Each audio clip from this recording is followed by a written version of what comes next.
We haven't seen this matchup a lot because Cornell has done a good job of switching Kirst off of Van Buren. But these are two of the most talented players in all college lacrosse. Two-time All Big Ten selection in Van Buren. Big Ten Rookie of the Year 2 years ago. Kirst, the Tewaaraton Award finalist. 4 goals for C.J. Kirst. He wants a 5th! C.J. Kirst has 5 goals today! Like Dylan Patton, who's been a little bit quiet on the score sheet and has picked up a couple of ground balls and draw controls. How about Caitlin Slamenko? 5 goals in a second straight game for Caitlin Slamenko! Stewart will let it fall down. Heads it back in. Pham, top of the box. Looks inside. The shot. And it's stopped by O'Nees. And the score! Brady McNulty. His first ever goal for the Lemoyne Dolphins has given them the lead. Shaw will control right at midfield, and she's looking for Atkins. And the ball headed away. One-on-one for Atkins, and she scores. FDU up by 2. As Genwin will pick up an ace. This is how Lemoyne won their first set. 4 aces in the first set yesterday against FDU. It was a total for both teams at the end of the day. But the serving really propelled Lemoyne to success in that first set. And it will pick up another ace as Cisneros caught in betweens of whether to let that go or hit it up. Back-to-back aces for Skylar Genwin has tied this first set at 7.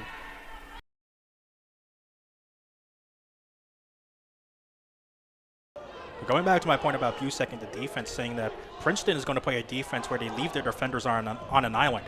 And a free shot here. Wade was looking for his 3rd goal, and another backup one by Cornell, this time Matt Dooley. Yeah, Wade is not afraid to shoot the ball, is he?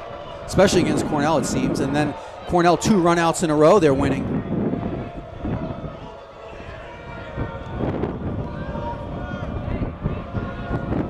Both teams with a failed cleared so far today. You can see Cornell is having their their midfielder guarded by an attackman who can't come over the midfield line.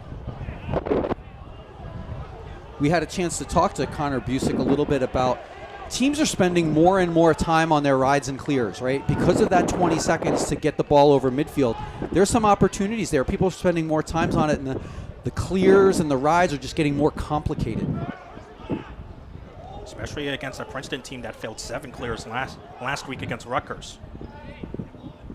Yeah, we talked about it before the game, that really, statistically, that's a surprising win for Princeton to get based on the stats, but it really was a pretty comfortable win. Long was inverting against the short stick. 20 seconds to shoot. The short stick is still on Michael Long. Same on Goldstein. And Ryan Croddock bails out the Tigers. You had short sticks on 2 attackers for the Tigers. I think Goldstein's got to try and get one more step there. Just didn't have a great angle. Craddock just stayed nice and big on his pipe. Interesting, he's one of these goalies that plays with a pretty short stick. Clearly works out for him. Again, 24 saves last week against Rutgers, 2 today. Well, he's big. He's 6'3". I mean, so he covers a lot of the goal with his body. Burns feeding inside, couldn't connect with Palumbo. Chad Palumbo crunched inside 4 Cornell jerseys. Mackesy trying to provide support. Anthony Bartolotto escapes the jam. Kabiri hot on his horse, trying to trail check Bartolotto. Doesn't do so.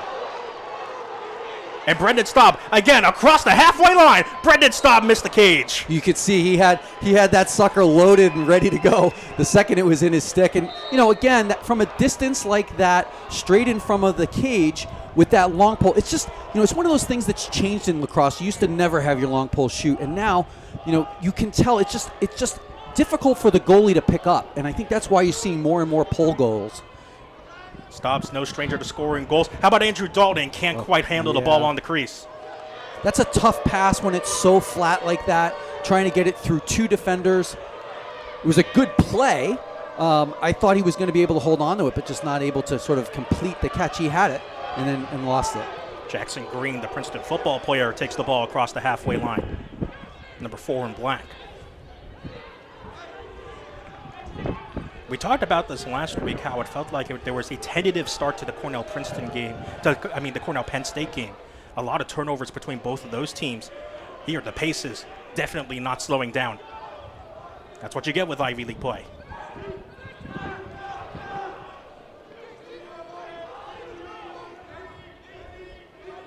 Bonanno backs off.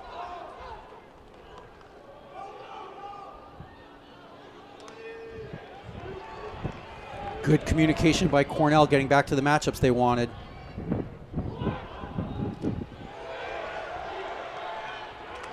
Another shot from the midfield. That was Guano. And it was another low stop from Wyatt Nust. Nust already up to 4 saves. Cornell can almost hold for the last shot. It's about a 15-second differential.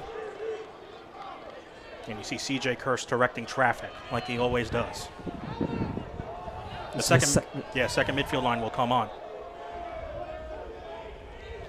And a lazy pass, almost a turnover. Waldman prevents the over and back. That's about the third one, and he may have actually been on the chalk. Or paint, I guess I should say. Yeah. It's really paint now. Used to be chalk. Again, I'm showing my age. I don't think you can put chalk on this pristine Chillicothe field turf. Long, another screen for Michael Long. Feeds all the way up top for Ryan Waldman, and Croddick had it all the way. Kirst doing what he does best, a hard ride. And forces a turnover on the hard ride. 30 seconds left in the quarter. CJ Kirst will keep the second midfield line on. And now they'll hold for this. I'm sure of it. Kirst telling Goldstein to settle down. We get Firth with a short stick as he's coming out of the substitution box. Here is Willem Firth. Willem Firth trying to do it all himself. Willem Firth did get it past Croddick. Something about that 51 jersey for Cornell produces special moments and special players. Well, and it was because of that turnover. Firth came on. Cornell very quickly got the long pole on the field. So when he ran off, Firth comes on, but he gets picked up by a short stick, which was Mueller, and he's able to just sort of work his way. He got himself into a good position. Unfortunately, I thought he was going to run out of time, but able to get all the way around to his left hand on the strong side, throw the quick little stick fake.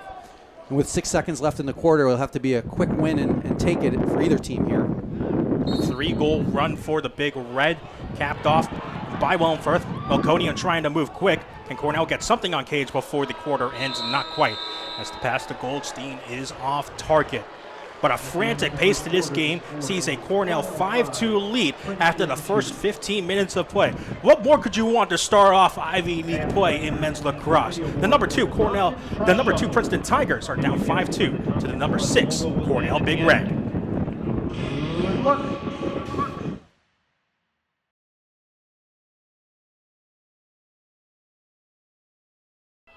Lexi Tully right here with the ball. She is the freshman phenom for Cornell. Alongside her sister Caitlin on this team, the New Canaan girls. Now helping out, going against the New Canaan girl in goal in Claire Mahoney. A lot of former teammates / rivals. Ella Wilmot, oh boy, solo effort. Again, I said it before. She's small, she's mighty, she's quick. I just love watching her footwork. I see that she's opted for the pink cleats tonight. She's usually in black cleats. Oh, and you could see she lost Camphausen, had her in a dizzy after spinning around. And Ella Wilmot, who has had an excellent junior season, second in the Ivy League in points right now with 23, her 24th of the season, now will make it a 3-3 ball game. Great decision for Wilmot to take it herself there. I think because she has so many assists on the season, Brown was probably watching for the feed on that, and then that's the slide to help just did not come. And that's what you get when you have a player like Wilmot who is so good at both scoring and passing. You've got to decide which to take away.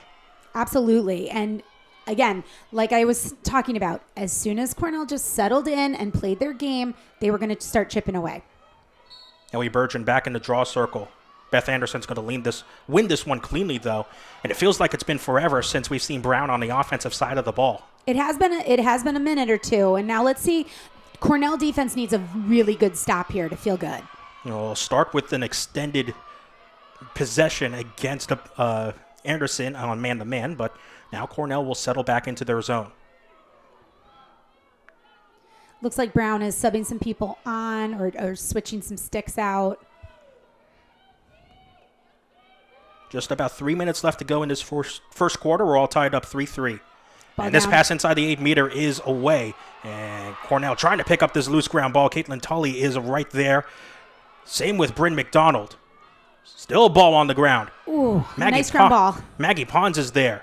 It's still loose. It's still up for grabs. Who grabs it? Caitlin Slamenko. There's a reason why the Cornell coaching staff wants to keep Caitlin Slamenko on the field. It was a great cause turnover, though, by the Cornell defense, and exactly what we were talking about. They needed a big turnover. And Pons shoved down to the ground. She'll get a restart. I got to give it to the Brown defense. They're playing very physical. We've seen multiple Cornell girls eating turf already in this first period. No cards yet for either team, as Pons will back it off and allow Cornell to settle into their offense. 2 minutes and change left to go in this first quarter. Cornell has not led so far in this game yet. Slamenko breaking ankles, and she'll draw shooting space for it. Yeah, that was a good decision by Slamenko. She knew she had the shooting space, and she did dish it. That could have probably been a goal, but now she's getting on the 8-meter hash. Caitlin Slamenko. Shot over the bar, but Wilmot there for the backup. Great jump off the hash, though. Slamenko's very quick. A goal and an assist for Ella Wilmot today, and her shot just over the bar, but backed up. Slamenko inside the 8-meter. Caitlin Slamenko diving to give Cornell their first lead of the game. Again, she's trying to do it all, and she is working for her. Great feed by Gelibert. She draws it, dodges, shot. Splitting pass. Maddie Joyce there, and Peterson just not sliding in time to cover it off, and Caitlin Slamenko has 2 on the day. I think the Brown defense is huddling up with their goalie. They need to talk about what needs to be done to calm the multiple threats that Cornell is now throwing at them. The most goals that Brown has allowed in a game so far this year is 6. And yes, granted, it's against lesser competition, but that can be discouraging for a team that has looked so good in the early part of the season. This is why this game is very important. It's going to be very telling. Going back to earlier in the season with Cornell, when they played Syracuse, Coach Grapp said, we never play Syracuse this early, but actually it was a benefit to them. It exposed some of their weaknesses. They've been able to correct some things that they saw go wrong in the Syracuse loss. Brown has not had that opportunity yet. Well, you know what also fires up your sideline? Cameron Travis winning the draw, cleaning to herself. And Bryn McDonald makes an adventure inside the 8-meter. She'll back off. Great pace on the Cornell team right now. I think they're fired up. They're feeling it. They know that they have this. Gelibert makes her way inside the 8-meter and scores. Gelibert just streaming down the side and putting that goal, top cheddar, top corner. I don't even think the goalie saw it. Beautiful goal. She just turns on the wheels right here. Boom. Low angle shot. Gorgeous. 5 straight goals for Cornell over the last 6 minutes and 30 seconds of this game. And Christian, this is what is going to make Cornell so threatening this year. They have lots of options on the offensive end. You see what Kylie Gelibert did last week against Niagara and Penn State. A total of 13 points in those 2 games to earn Ivy League Offensive Player of the Week honors. Again, she's a senior leader. This is what the Cornell team is based on. Their brick foundation, their hard work, positive attitude, team first mentality. Caitlin Slamenko on the draw circle will give another possession to Cornell. And after it was Brown early on dominating the draw controls, all of a sudden it's turned in the favor of the Big Red. I think changing up the draw with Cameron Travis was a good move. And that is a decision by Coach Van Holtz, Riley Van Holtz, who's new to the Cornell staff this year. She does handle the draw unit, and she also is running the offense. And Coach Grapp cannot say more positive things about bringing Coach Van Holtz onto the roster here. 35 seconds left to go in this first quarter after it was an early 3-1 Brown lead. Cornell has absolutely turned on the Jets. Looked like they were trying to ISO for Wilmot. Ball went off the stick of Bergen, but Josie Vogel's right there for the ground ball. 15 seconds left. Here comes Caitlin Slaminko. 2 goals already for Slam. She wants a first quarter hat trick. Won't get a shot off just yet. And passes it off for Wilmot. 8 seconds. Wilmot crunched inside the 8-meter and might be getting called for a charge. And she is indeed. Still slow to get up as the first quarter horn sounds. Now, a little bit of a unfortunate ending right now to the first quarter as the health of Ella Wilmot is of the utmost concern. Getting a little bit of assistance from Caitlin Slaminko coming off the field. But it's a good end to the first quarter for Cornell. They lead 5-3 after the first quarter of play. We'll come right back here on ESPN Plus with Cornell leading over Brown.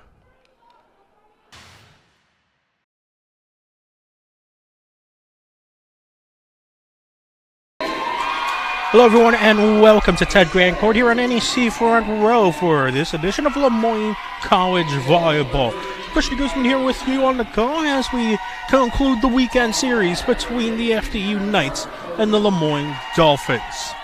If you joined us last night on NEC Front Row, thank you for coming back for this second game of the 2-game weekend series between FDU and Lemoyne. It was a 3-1 win for FDU to start off NEC play for both teams. Lemoyne taking the first set in somewhat surprising fashion in 25-20 in the first set. But it was FDU who roared back with some clutch plays in the second and third sets, 25-21 and 25-22, before FDU dominated the fourth set to take a 25-15 win in set 4 and the eventual victory. You take a look at the kill leaderboards from last night, you see the usual suspects for FDU at the top of the kill leaderboards. Mackenzie Ruggiero with 9 kills, Cogni Knott with 9 kills, but the lady who led the way for the Knights last night was Georgia Fischetti, who earns her spot in the starting lineup today for David Nguyen. On Lemoyne's side, a career day for Anaya Rollison, the young Canadian mid-blocker who gets a start in the starting lineup for the Dolphins today. 11 kills at 44% from the mid-block. Brenwan Lupton was right behind her with 10, and Jordan Hamwin, after a slow start, picked up 8 kills alongside Nina Solis, who also had 8 kills. About to get underway here at Ted Grant Court. It's Lemoyne in the alternate black uniforms, FDU in their reds. The liberos are both wearing white. Brooke Menke, as usual, the libero for Lemoyne.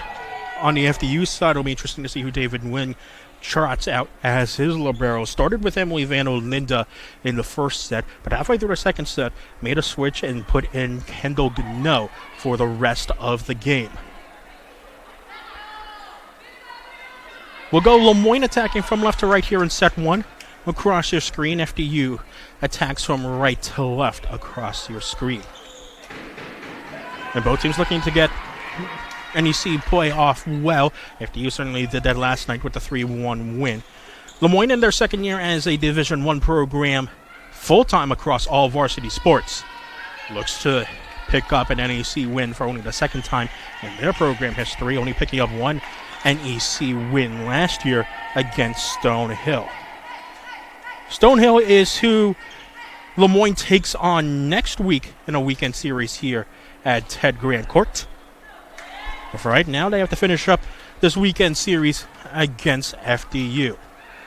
And so the decision from Coach Nguyen is to put Emily Van Olinda first as the starting libero. FDU will get us going. It'll be Hannah Schmidt to serve us off. And first it'll be Denali Loudon, who is almost denied. And this will go down as a 4-touch on Lemoyne. Gives FDU the first point of the game. It took FDU a bit of time to get going, especially after Lemoyne took the opening set between these two teams. And Schmidt will pick up a quick ace as Loudon could not quite get the reception on target. And it was serving that really brought down Lemoyne at the end of the day. Sky-high air serving error totals for Lemoyne. Even though the hitting percentage was great and it's back-to-back aces for FDU, that's exactly how they ended the last game between these two teams last night. Eleonora Tosi, number 15 in the front row right now, had 4 aces in the final set. A part of a 9-point run for FDU that gave them the eventual win in the 4th set. Salas, block out of bounds. So 2 aces already for Hannah Schmidt, was part of the 8 total for FDU last night. 8 total as well for the Dolphins. 16 service errors. Loudon will get this one cleanly over. Not overhit on the return, and the spike is out of bounds. Maybe a little bit of fortune there as Loudon wore the kill attempt from Kylie Knott. And the aggressiveness from Knott on the over return proves costly for FDU. It'll be Tosi. Nicely saved. Haley Gherkin there on the dig gives Lemoyne another chance, and Loudon will also give Lemoyne another chance with a great dig. Jordan Hamwin has to readjust. Kylie Knott just wants to send this one over safely. Gherkin will set up Rawlson, who tries to softly touch it over. And Anila Rawlson picks up right where she left off from last night. Career high 11 kills for Anaya Rawlson, the young freshman from Canada, from her mid-block position, and already a kill today, as we're all tied up at 3.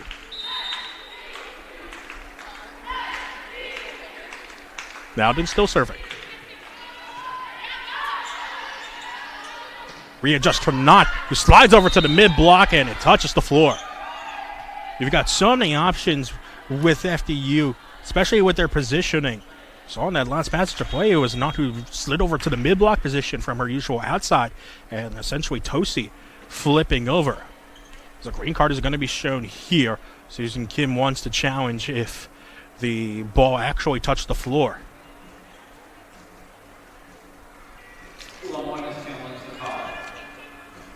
A lot of learning for Susan Kim in her second year as the Lemoyne coach.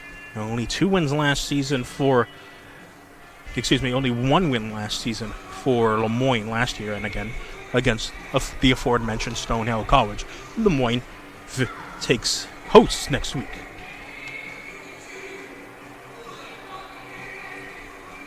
Coach Kim previously the associated coach at Rider University down in New Jersey, of course, where FDU is from as well. Point will remain with FDU.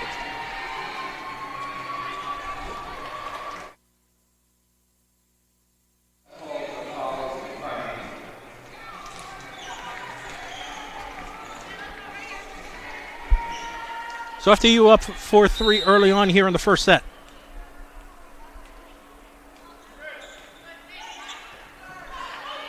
But FDU get a third ace? Yes, they can. It's 2 for Hannah Schmidt. And this time Maria Cisneros will pick up her first ace of the day. Cisneros started off hot for the Knights last night. Temperature eventually started to settle a little bit as Loudon is going to rotate out. Looks like Haley Bisher is the one who comes in for her. Mickey with the reception. Hamwin. Outside the antenna and out of bounds anyway. Now a small run brewing here for FDU.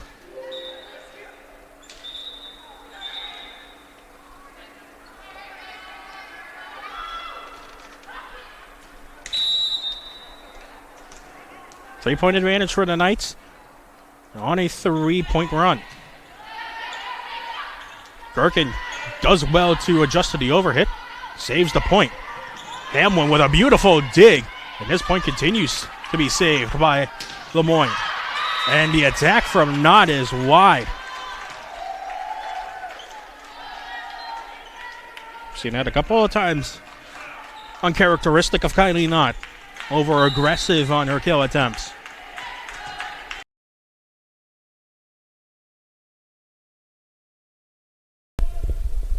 Purple Eagles always keeping track of where 21 and white is. And as you can see, Forner is right there alongside Ziad Abdul-Malak, really man-marking him as Dupel's ball for Kreutzpainter is out of play. Roach wanted Cogler on the throw. Here was Abdul-Malak, but Lopez Forner is right there.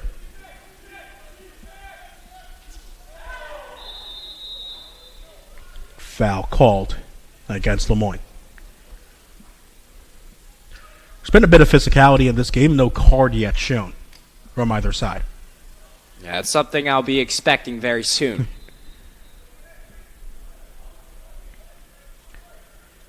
Gianluca Del Piore will be the one who sent it into the box. Going to be a challenge here for Dupel. He's shielding his eyes from the sun. And Dupel will just watch that one almost go over the line. He had to catch that one in front of net. And if that ball crosses the line, it's a goal, no matter if it's in the goalkeeper's hand or not. Really close call there for Dupel. I think he knew what he was doing, though, so no worries. Wants Pham on the clearance. The flick on from Tosma will send Pham in. Brooks trying to cut it in, and Barry has to dive to make sure it doesn't trickle past him. Good recovery from Thomas Brooks from the center back position to ensure that Justin Pham didn't have an easy one-on-one with Jamie Barry. It was a really good opportunity for Pham. I just wish he could have taken that first touch closer towards goal.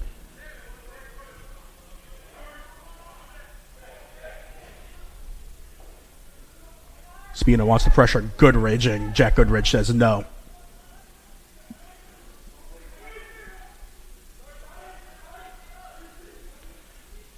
Dumoulin finally get a couple of touches on the ball here. Huss trying to escape the pressure. Maxie Huss on a nice adventure finds Jacob Priestman. Field flip, Jackson Card. Card trying to take it himself into the box. Jackson Card getting past, and it's almost touched in. Still a chance. No, it's Verduno. Blocked. Card. Yes!